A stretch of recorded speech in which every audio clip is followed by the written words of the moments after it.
Oi pessoal, tudo bem com vocês? Eu sou o Jaime Rory e sejam muito bem-vindos ao canal. Pessoal, fazer um vídeo com conteúdo como esse dá muito trabalho, envolve pesquisa, roteiro, gravação e edição. Então eu peço para que vocês me ajudem nesse novo projeto que iniciei recentemente, bastando apenas que você se inscreva e deixe o seu like agora, logo aqui abaixo desse vídeo. É de graça e é super rápido, não é mesmo? Isso vai ajudar demais o canal. E agora vou te dar uma ótima dica. Depois que esse vídeo terminar, vai lá no canal Narrando Casos Criminais. A Stephanie conta vários casos criminais também, com excelentes roteiros e com uma ótima qualidade de vídeo. Se inscreva lá também, assim você estará ajudando demais o nosso nicho aqui na plataforma. Dado a dica, vamos para o caso de hoje.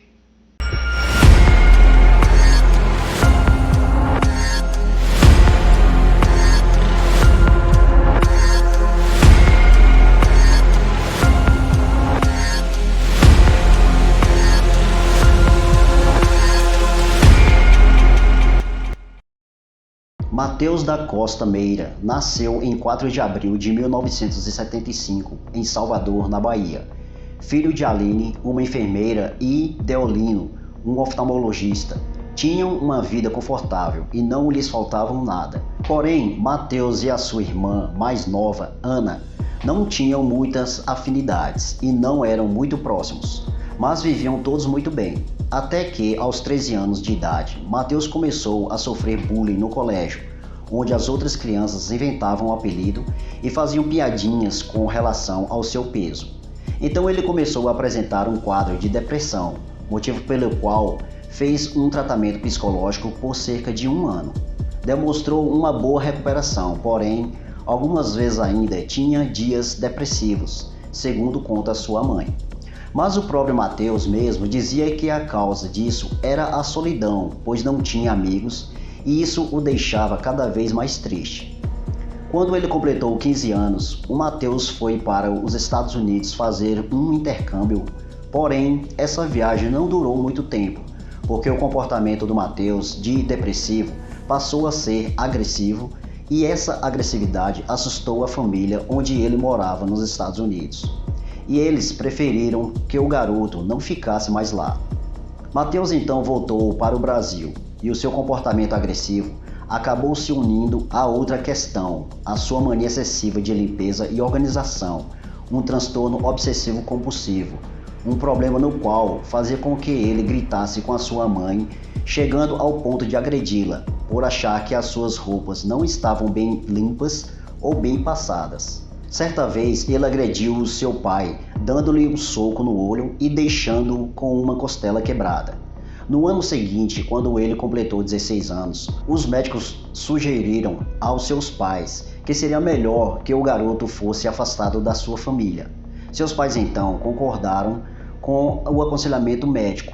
Levaram o Mateus para morar em São Paulo.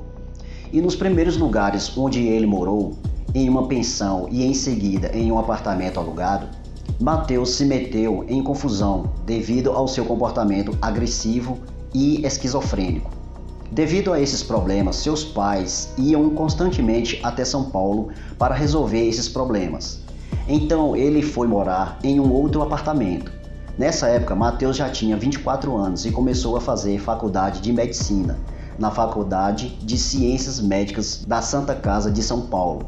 Em seus primeiros anos, ele era considerado um estudante brilhante pelos seus professores, mas constantemente ele tinha crises de depressão e dizia às vezes para sua mãe que queria tirar a própria vida.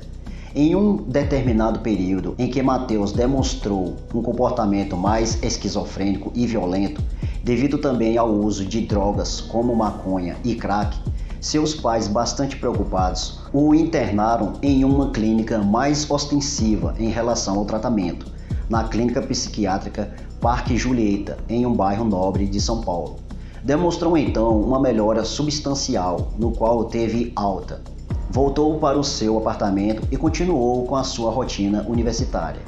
Diariamente, Mateus e seus pais se falavam por telefone.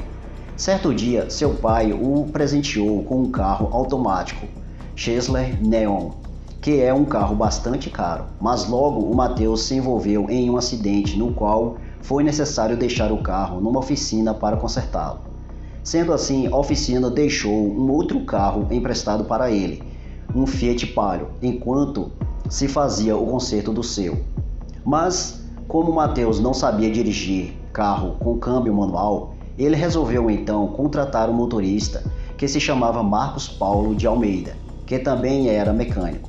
Mas o Mateus não estava recuperado totalmente e voltou a consumir drogas, as quais ele ia até a Cracolândia para comprá-las com o dinheiro que ele ganhava do pai como mesada, fora uma atividade que lhe rendia um dinheiro paralelo.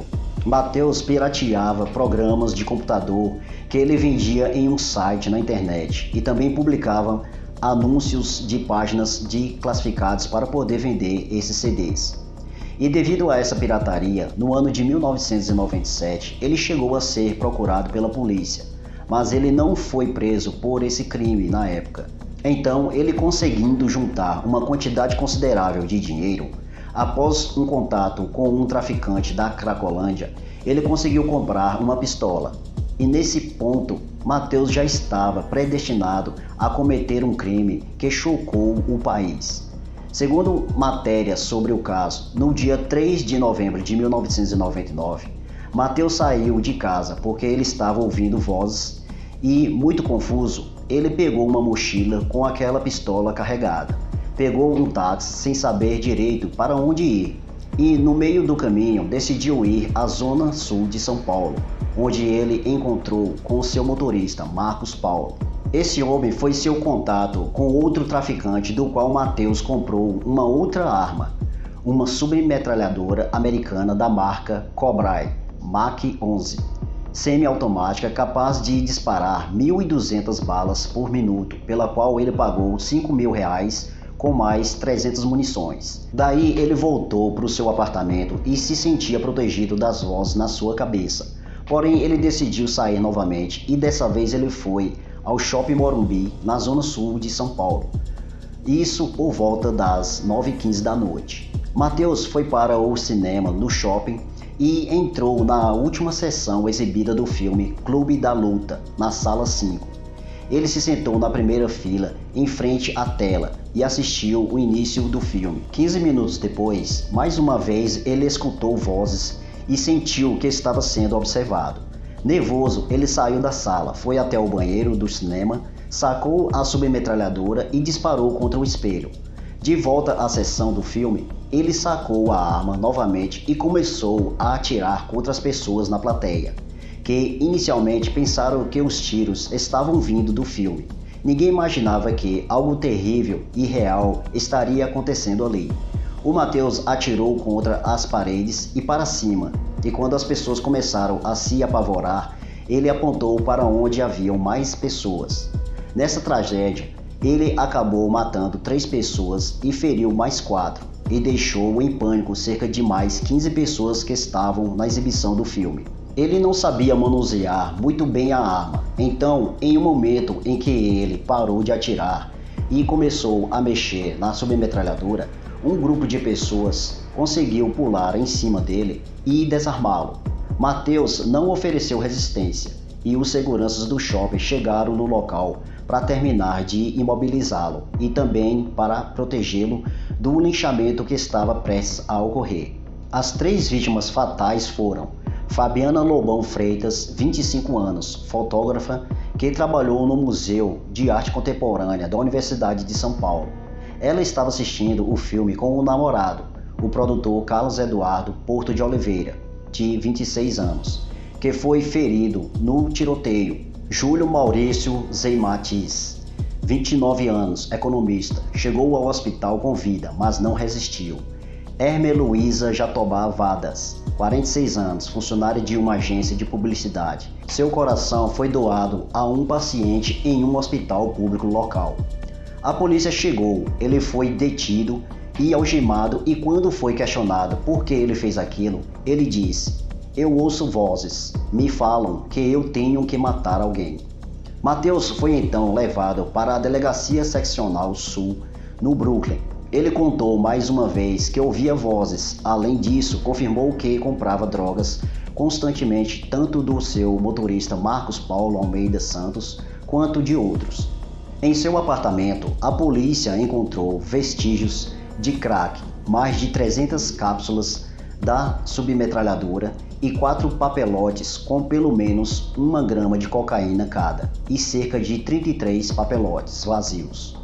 No dia do crime, segundo o laudo de exame toxicológico, Matheus estava sob efeito de cocaína. Em seus testemunhos iniciais, o Matheus confessou que teria iniciado o tiroteio porque sentia que as pessoas na seção o estavam observando. Segundo o próprio criminoso, ele tinha as sensações de perseguições desde seus 16 anos.